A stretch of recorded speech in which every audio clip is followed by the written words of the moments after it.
Hello guys, स्वागत है आपका हमारे चैनल पर। अगर आप हमारे चैनल पर नए हैं तो चैनल को सब्सक्राइब करने के साथ साथ शेयर कीजिए और वीडियो पसंद आए तो वीडियो को लाइक कीजिएगा। तो चलिए बिना किसी देरी के हम चलते हैं अपने टॉपिक की तरफ। हमारा आज का टॉपिक क्या है? Graph theory. और ये सिर्फ मैथमेटिक्स के अंदर नहीं, ये एल्गोरिदम के अंदर भी, डेटा स्ट्रक्चर के अंदर भी, यहाँ तक कि कंप्यूटर साइंस में भी या बायोलॉजिकल में भी, सोशल साइंस, केमिस्ट्री सभी में यूज होता है। जैसे कि हम बात करें डेटा स्ट्रक्चर में कैसे आप किसी चीज़ को दिखा रहे हो, किसी चीज़ की प्रेजेंटेशन कर रहे हो, तो आप उसको ग्राफ के थ्रू ही बता सकते हो। अगर हम बात करें कम्युनिकेशन की, आप कम्युनिकेशन में कोई भी एक प्रेजेंटेशन दे रहे हो, तो कम्युनिकेशन में प्रेजेंटेशन आप जो दे रहे हो, तो आप उसको ओरली तो समझा रहे हो, लेकिन ओरली समझाने के साथ साथ आप उसको रिटन फॉर्म में समझा रहे हो किसी ब्लैक बोर्ड के ऊपर, उसको उसका एक ग्राफ बना के दिखा रहे हो, उससे ज़्यादा बेटर समझ में आता है। तो वहाँ पर किन चीज़ों का यूज़ किया जाता है? वहाँ पर ग्राफ का यूज़ किया जाता है, जो ग्राफ थ्योरी के अंदर आता है। तो हमारे पास जो ग्राफ थ्योरी है, वो सिर्फ मैथमेटिक्स के अंदर ना आकर वो डिस्ट्रिक्ट मैथमेटिक्स के अंदर, एल्गोरिदम के अंदर, जो कि सी लैंग्वेज में यूज होती है, data structure, communication, biological biological में भी यूज होती है। बायोलॉजिकल में कैसे यूज होती है? फॉर एग्जाम्पल, आप कोई भी अपनी रिपोर्ट करा रहे हो, एक्सरे करा रहे हो, तो वहाँ पर आपका जो भी बॉडी का जो स्ट्रक्चर बन के आता है, वो ग्राफ के थ्रू ही बन के आता है मशीन के द्वारा। इसलिए ये बायोलॉजिकल में भी यूज़ किया जाता है। केमिस्ट्री में भी आपने चैप्टर पढ़े होंगे, एल्केन वगैरह चैप्टर पढ़े होंगे, उनमें जो सी का जो स्ट्रक्चर बनता है या ग्लूकोज का जो स्ट्रक्चर बनता है, वो भी तो एक ग्राफ के थ्रू ही बनता है। एक ग्राफ ही तो होता है, वो वन बाय वन उसको जोड़ते हैं।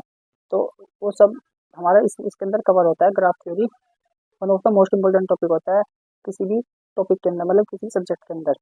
अब सबसे पहले हम इसका देखेंगे introduction part. Introduction. Graph theory is an applied branch of mathematics. Graph theory जो है वो मैथमेटिक्स की ब्रांच है, लेकिन वो और की भी ब्रांच हो सकती है।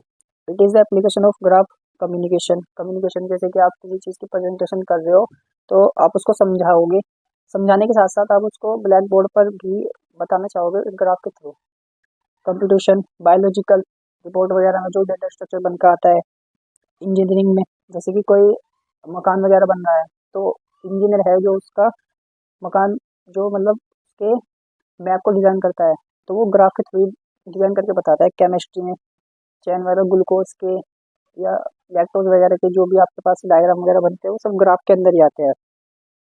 इन many other areas in which like is L K V one S V three. कहने का मतलब, हमारे पास कोई भी दो पॉइंट है, इन पॉइंट को हम क्या कहते हैं? वर्टेक्स। इनको वर्टेक्स कहा जाता है।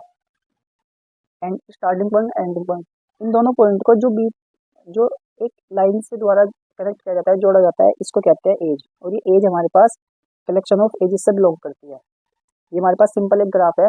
कोई भी एग्जांपल के तौर पर हमारे पास आपको V1, V2 या V3, V4 या V5 या V6 कुछ भी दिख रहा है, तो वो क्या है? हमारे पास वर्टेक्स है। इन वर्टेक्स को कनेक्ट करने के लिए हमने जिन लाइनों का यूज़ किया है, जैसे कि V3, V4, इनको क्या क्या कहा जाता है? एजिस। एजिस क्या काम करती है? वर्टेक्स को ज्वाइन करने का, कनेक्ट करने का काम करती है। अब देखते हैं इसकी definition. Graph is a set of vertex and edges.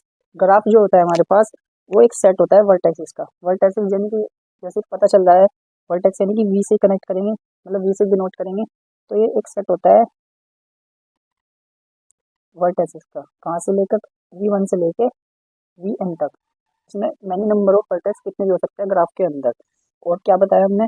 Set and edges. Edges को यानी कि ई से, तो ये सेट होता है हमारे पास एजिस का। कहाँ से लेके? Vn तक, मैनी नंबर ऑफ एजिस। ठीक है। अब हमारे पास, हमने यही ग्राफ यहाँ पर लिया, हमारे पास इसमें कितने वर्टेक्स है? 1 2 3 4 5 6। हम इसको गिन पा रहे हैं, तो इसलिए हमने यहाँ पर नाम दे दी। लेकिन हमारे पास इसमें Vn तक वैसे तो कितने भी वर्टेक्स हो सकते हैं, ग्राफ हमारा कितना भी बड़ा हो सकता है। तो इसलिए हमने यहाँ पर यही बताया कि V1 से Vn तक हमारे पास हो सकता है ग्राफ। इसके और इसके द्वारा ही मिलकर बनता है। जाहिर सी बात है, देख लिया आप, देख लीजिएगा। वी हमारे पास वर्टेक्स है, अगर एज ना होती तो क्या ये ग्राफ बन पाता? नहीं। तो सेट हमारे पास, जब भी तो बोल रहे हैं हम, ग्राफ जो है हमारे पास वो वर्टेक्स और एजेस का कलेक्शन होता है। अब हम अगर इसी ग्राफ के ऑर्डर की बात करें, हम बात करें ऑर्डर की, यानी कि मोड वी की, तो क्या होता है? Total number of vertices. Total number of vertex, जिसको नोड भी बोल देते हैं, वर्टेक्स को नोड भी कह देते हैं।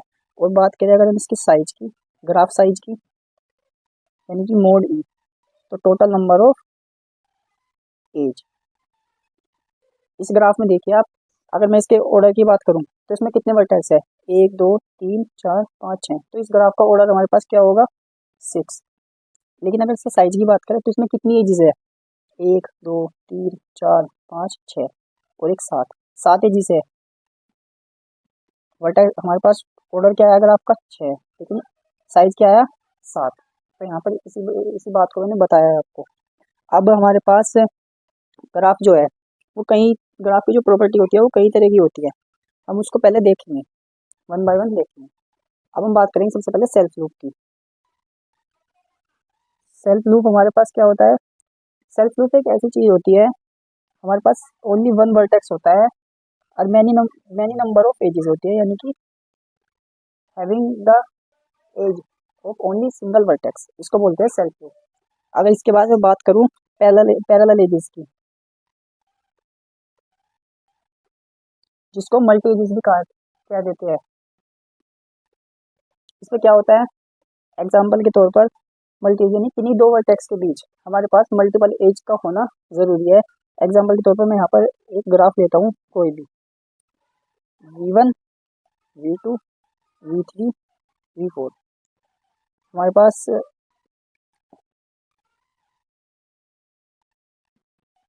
V1 V2 V3 V4 V5 V6, किन्हीं दो वर्टेक्स के बीच मल्टीपल एजेस का होना जरूरी है, इसको कहते हैं मल्टीपल या parallel edges.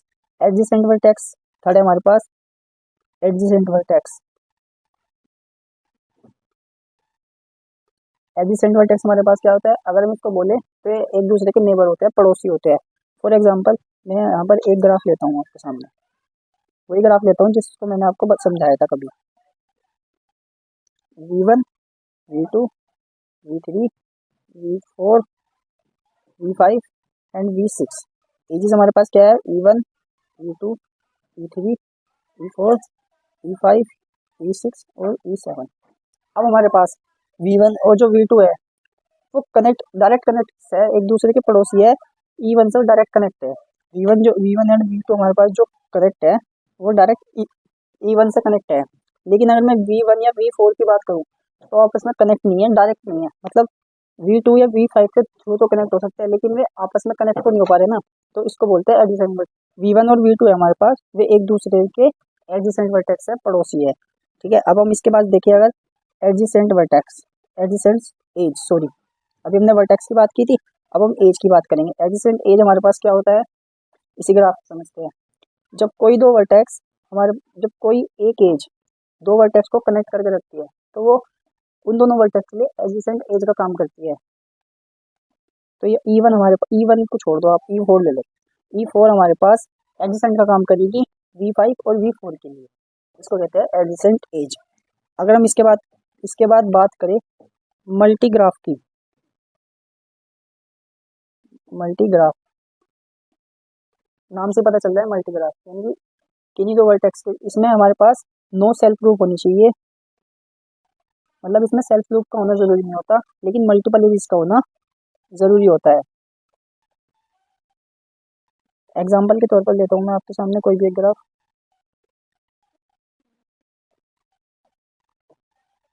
V1 V2 V3 V4, हमारे पास यहाँ पर एक ग्राफ है V1 V2 V3 V4, इसमें सेल्फ लूप नहीं है लेकिन मल्टीपल एजेस हमारे पास हो सकती है, ये होता है हमारे पास मल्टीपल ग्राफ। अगर हम इसके बाद बात करें सिंपल ग्राफ की,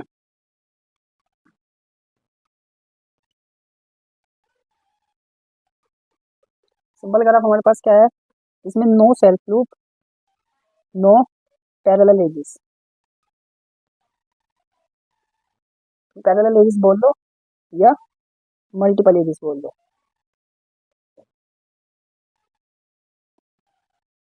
मल्टीपल एजेस, एग्जाम्पल के तौर पर हम ग्राफ लेते हैं, यहाँ पर हमने एक ग्राफ लिया A बी सी। इसमें ना तो कोई सेल्फ लूप है और ना ही दो वर्टेक्स के बीच में मल्टीपल एजेस है, तो ये काम करेगा हमारे पास एक सिंपल ग्राफ का। अगर हम इसके बाद बात करें, हमारे पास होगा आइसोलेटेड वर्टेक्स। आइसोलेटेड वर्टेक्स क्या होता है हमारे पास, इसे बताने से पहले एक चीज बताना चाहूंगा। अब आप कोई भी एक ग्राफ देखना, अगर आपको इस ग्राफ के अंदर किसी भी एक वर्टेक्स की डिग्री फाइनाइट करनी है तो कैसे करोगे, जितनी एज इस पे इंसिडेंस है वो इसकी डिग्री होगी। जैसे कि V2 है, V2 पे कितनी एज कनेक्ट है, 1, 2 एंड 3, तो V2 की हमारे पास कितनी डिग्री होगी, 3। V3 की बात करें तो V3 की कितनी है, 1, 2, 3, V3 की भी 3 होगी। अगर V1 की बात करें तो सिर्फ एक ही एक एडजेसेंट है, तो डिग्री कितनी होगी, ओनली 1। तो इस तरह हम ग्राफ की डिग्री भी मतलब वर्टेक्स की डिग्री भी डिफाइन कर सकते हैं, बता सकते हैं। आइसोलेटेड वर्टेक्स क्या होता है हमारे पास, जिसकी केवल ओनली 1 डिग्री हो। जैसे कि हमारे पास फॉर एग्जांपल दो वर्टेक्स है ए बी, अगर हम ए की बात करें तो ए की हमारे पास कितनी डिग्री है, सॉरी, आइसोलेटेड वर्टेक्स में हमारे पास क्या होता है, हमारे पास वर्टेक्स की कोई भी डिग्री नहीं होती, बस एक वर्टेक्स होता है ओनली। अगर मैं इसकी कोई डिग्री नहीं होती आइसोलेटेड वर्टेक्स की। अगर बात करूँ मैं पेंडेंट वर्टेक्स की, पेंडेंट वर्टेक्स मेरे पास क्या होता है, जिसकी डिग्री सिर्फ 1 होती है, ओनली 1 होती है। फॉर एग्जांपल मेरे पास दो वर्टेक्स है ए और बी, और ई थ्रू के वे कनेक्ट है, ई थ्रू के मतलब ई से वे E1 से कनेक्ट है हमारे पास, ये कुछ और नाम भी दे सकते हो। तो ए की डिग्री अगर हम बात करें तो ए की कितनी डिग्री है, सिर्फ ए की एज एडजेसेंट है यानी कि 1। अगर बी की बात करें तो बी की भी हमारे पास डिग्री कितनी है, 1। तो सो गाइस, बस आज के लिए इतना ही। अब ये था ग्राफ थ्योरी का इंट्रोडक्शन पार्ट। अगर वीडियो अच्छी लगी हो तो वीडियो को लाइक कीजिए, चैनल को सब्सक्राइब कीजिए। मिलते हैं हम नेक्स्ट वीडियो पे टाइप्स ऑफ ग्राफ पर। हम देखेंगे ग्राफ कितने तरह के होते हैं और कैसे कैसे उनको फाइनाइट किया जाता है, उनको समझा जाता है वन बाय वन। तो गाइस धन्यवाद, बस आज के लिए।